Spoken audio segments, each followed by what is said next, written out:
So my number one self-proclaimed super-powered activist made another appearance in the mainstream media, meaning that I really can't get away from her.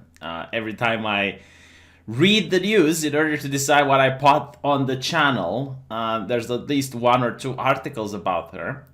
But she made a very interesting statement. She said that she's not going to meet Donald Trump even if the United States president would ask her to. And a lot of people were just baffled and going like, well, how can you convince people that this is an important issue if you don't want to talk with the quote unquote people that require convincing? And these people have it all wrong because you're assuming that she is there to convince new people. I don't think that's the case. I think she is there to radicalize people that are already convinced. Because she is not saying anything new. She's not saying anything that hasn't been said before. And that's literally what she is about. You know, she's going into these very friendly places where everyone claps and everyone cheers. And she's not going to have a conversation with a person that disagrees with her, like Putin, for example, or Donald Trump, or she's not going to be able to converse in a hostile environment. And a lot of people will say, well, obviously, she's a 16-year-old girl. It's like, man, I used to be 16. I remember when I was 16, I was doing math, complex equations, trigonometry. I was studying, I think it was like the history of World War II. Like, when I was 16, I could buy a car, I could start a business, I could get a house. Now, don't get me wrong, I don't think that when you're 16, you are considered to be, or should even be considered to be a fully grown adult.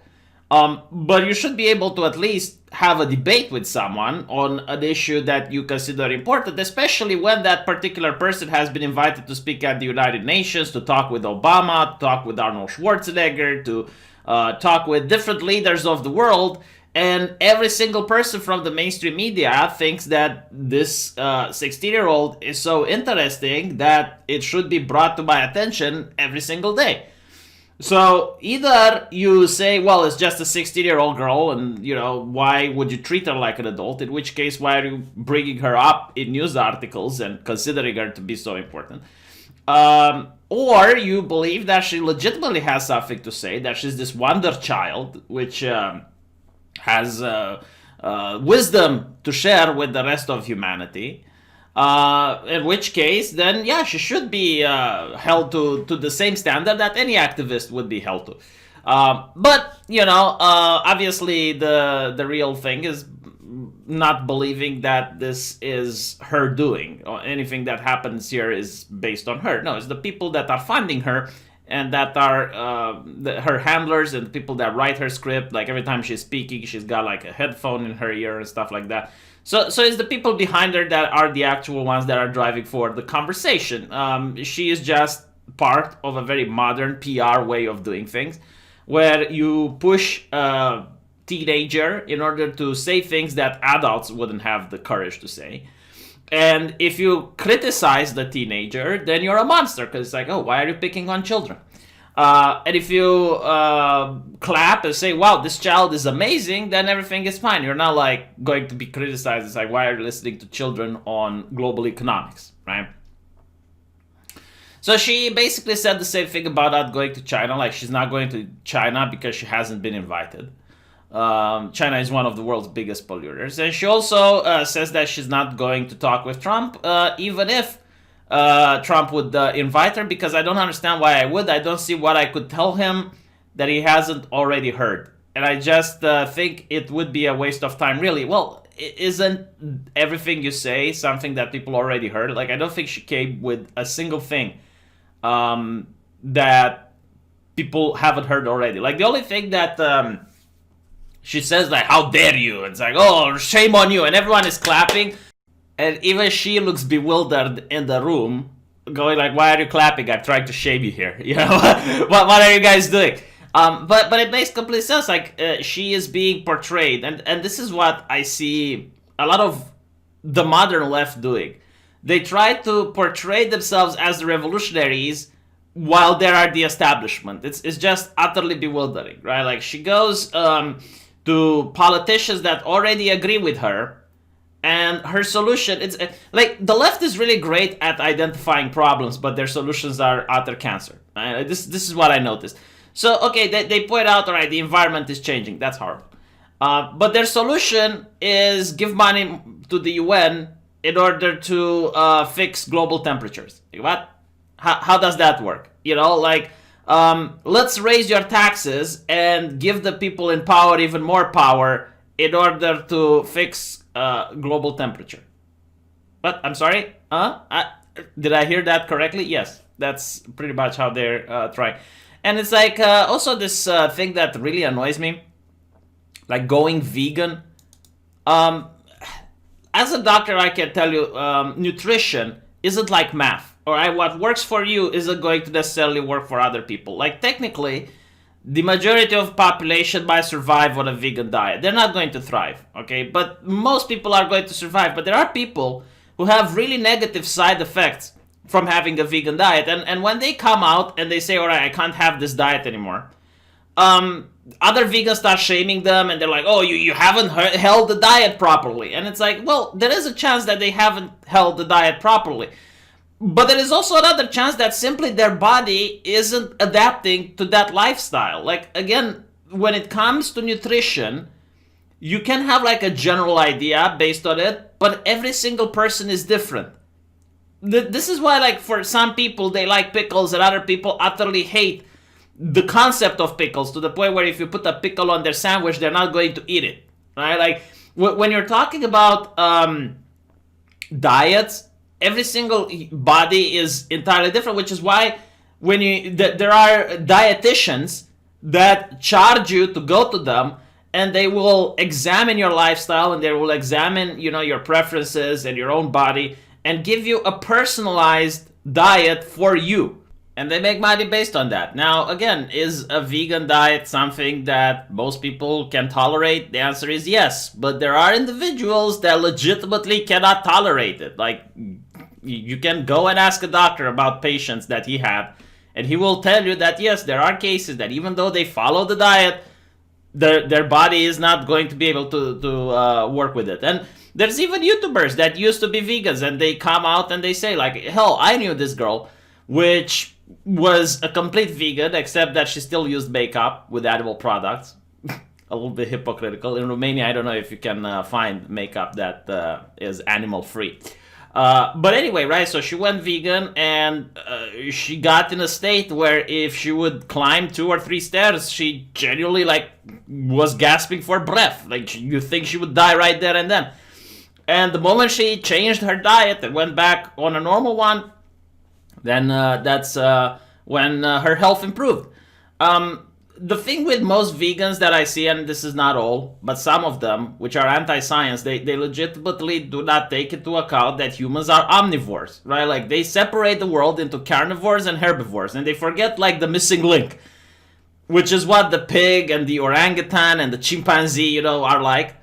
Like, humans are indeed focused on eating more vegetables than meat, but you still have to mix and match them. Like, if you look at the way people ate in the past, you look at history, for example, most people in medieval times, and even within the Roman Empire, they would eat plant-based foods for 5 days, and usually in the weekends, they would supplement that with some meat, some sausages or something like that.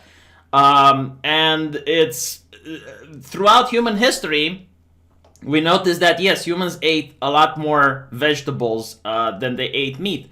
Now it's the opposite. Now, because of the meat industry and a lot of leftovers and things that need to be sold, you get like really cheap meat products and that are very easy to cook, usually with a lot of oil, a lot of sugar pumped into them in order to make them more addictive.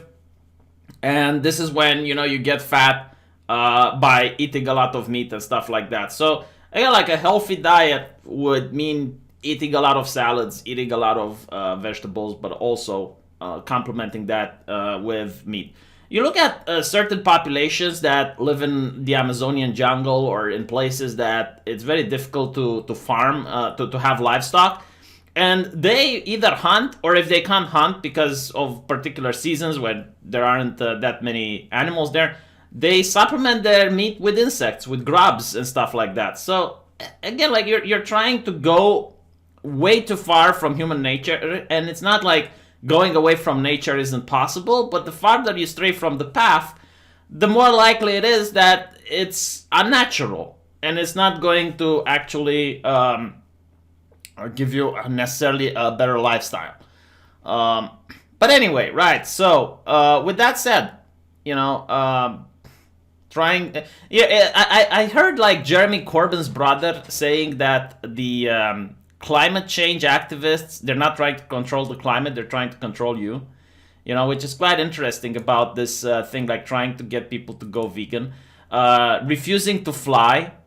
Another thing, and all of these things, to me, it's bothering and it's annoying, which is why I keep talking about it, is because you look at the climate activists, and almost all of them have pictures on Instagram, you know, going in some sort of resort or some vacation, and they show pictures flying. You know, and Greta doesn't fly, all right, but her team does. Like her staff, her handlers do fly, and again, like it's really annoying. It's like, why are you lecturing me? Why, if you can't change your lifestyle, and you really believe in this ideology so much that you think it's okay to lecture other people, why aren't you showing to me how to live before pushing it on others, right? Um, but anyway, right. So what I wanted to show you is that this is on Rolling Stones. And what's interesting about Rolling Stones, which is most likely a left-leaning publication, at least that's how I consider it after the Me Too scandal that they were exposed for faking. They went to a university and, tried to make an article about rape culture, about a fraternity. They didn't fact check anything. And what ended up happening was that the fraternity, which didn't do anything, as it was proven, got harassed by people on the campus. They had their windows vandalized, the fraternity was shut down, and I think they sued the Rolling Stones, which is a good thing. But what I want to show is like, okay, so knowing like the type of people that are here, you know, the ones that are like rape culture exists and it's bad, and 1 out of 5 women get raped or whatever the fuck. They have a comment section. And most people, like even people that are from the left, and you don't really see this when the press talks about Greta Thunberg, you don't really see how people talk about it, because nowadays the comment section doesn't exist on most newspapers. And look at people, it's like, oh my god, she wouldn't meet with Trump. Wow, that's so noble and amazing and worth writing an article about. This is like 4 days ago. Like most people don't like it. How dare she? She has taken away my adulthood. Like another thing that I found interesting about this lady is like she says, "Oh, you have stolen my childhood." It's like, first of all, you're 16, all right? You're not a kid. If I was at the age of 16 and called myself a child, my colleagues and my peers would laugh at me, But secondly, how exactly is your childhood stolen when you get to meet with Arnold Schwarzenegger and gives you a free car? When you get to meet with Obama, when you go to all of these famous people and you're interviewed and you don't even have to go to school? How is this your childhood story? Why did no one steal my childhood is what I want to know. How did she become an activist at such an young age? The answer to that question shouldn't surprise anyone. It's apparent she's backed by big money. Well, yeah, I mean, why, when I was her age, I also liked Captain Planet and I wanted to save the environment. Why did no one brought me to the United Nations? And then you have like big brains like this. How much do you get paid to say that? She's only telling people to listen to the scientists. It's like, how can you communicate with such a person? It's like, even if you assume that this is all legit, all right, like just one day, one little girl decided to not go to school, and she just happens to be met by a PR team, and she just happened to be invited to the United Nations and go to all these places. How much do you think that costs, dude? Like, I would not be able to do this. I do not have the money in order to take a yacht and travel with a team all the way to the United States and then travel all the way back to Europe. And, like, if you were to look at her finances and look at, how much all of this was spent, I would be really shocked and amazed if it's anywhere below $1 million, honestly. Like, I would definitely be like, oh, just seriously. The teenage puppet said to the UN, give the UN all your money. It's not even that, right? Like, I keep making the joke. It's like, give the UN money to make Sky less angry. But in reality, the deal that here's the thing, right? Like, the scientists, right? Listen to the scientists. All right, I haven't seen a single scientist that says in order to fight against global warming, you need to pay more taxes. Or the scientific consensus around the carbon credits scheme that they're pulling. Like, the way the carbon credits things work is for non-accountable organizations, which are not run by the government, would issue carbon credits so that companies that pollute would purchase carbon credits for the right to pollute. And the idea is that the more you pollute, the more expensive it is because you have to buy more carbon credits. What actually happens is that the companies that are going to purchase carbon credits are going to sell more expensive stuff on the market, and you're going to pay for it, right? So for example, I don't know, cars, right? You're going to find out that cars become more expensive because they have to buy more carbon credits in order to sell them. And also daily life things that you want to buy, such as bread, for example. Well, the agricultural industry pollutes, so they're going to have to pay more carbon credits. And you're the one that is going to have to cough up more money, and I don't think the scientists are in a consensus that this is actually going to reduce global pollution. Of course, she wouldn't meet with Trump. She's a 16-year-old girl, and he's Donald Trump. Yeah, but she met with Obama, like she met with other world leaders. Why wouldn't she meet with this one? Either she is really smart. Like here's the thing. I know a couple of kids that are legitimately wonderful children who have contributed to the world of science, and you don't really hear about them in the press. Like, there's this kid which had an invention, also at 16 years old, to eliminate microplastic particles from the water. And it doesn't require to change the world economy. It doesn't require, anything but to buy his cheap invention and then use it to purify and unpollute the water. You don't hear him in the press. Almost at all. Like, there's very little mentions of him. Also, speaking of the press, do you notice how they're treating Greta very similar to how the game journalists were treating Anita Sarkeesian? In a way that they presented Anita to be this world-renowned culture critic and very famous and award-winning person. And when it was revealed that she was not interested in the video games, like there was this video with her coming out saying that she never played video games, which contradicted the fact where she stated that she played them. No one in the press asked her about it. No one in the press questioned her about it. No one in the press, tried to pressure her on it. Like, the only thing the press was focusing on was the fact that she gets death threats. And it's like, okay, well, that's a matter between the police. Surely you can discuss them. That's fine. But, like, can you not move on? Like, have the conversation and then go to another conversation. And it's the same with Greta. Like, none of the journalists questioned her. The things you find people asking about her on Reddit, or the things you find people asking about in the comment sections of the Rolling Stones, which are pertinent questions, like, who gives you the money? Who are the people that are helping you go towards the studios? Like, she claimed that she just walked around on the street in order to go to an interview. It's like, really? Who is writing her speeches? Is it her or the parents? Like, these are very pertinent questions that you'd think the corporate press should ask. But the corporate press is just gone now, like, look at the Epstein thing. Like, a case where a man who's supposed to testify against powerful people commits suicide in a maximum security prison, which is very difficult to do. The guards are asleep, the camera isn't working, and yet there are no questions that the press feels like asking. It's like, okay, case closed. That seems legit. Meanwhile, it's like, oh, let's talk about Russian hacking and stuff like that. And it shows that the press is not as free as people like to think. They keep talking about the freedom of the press, and they keep talking about how evil Trump is, whatever he gives them some sass or says anything negative about them.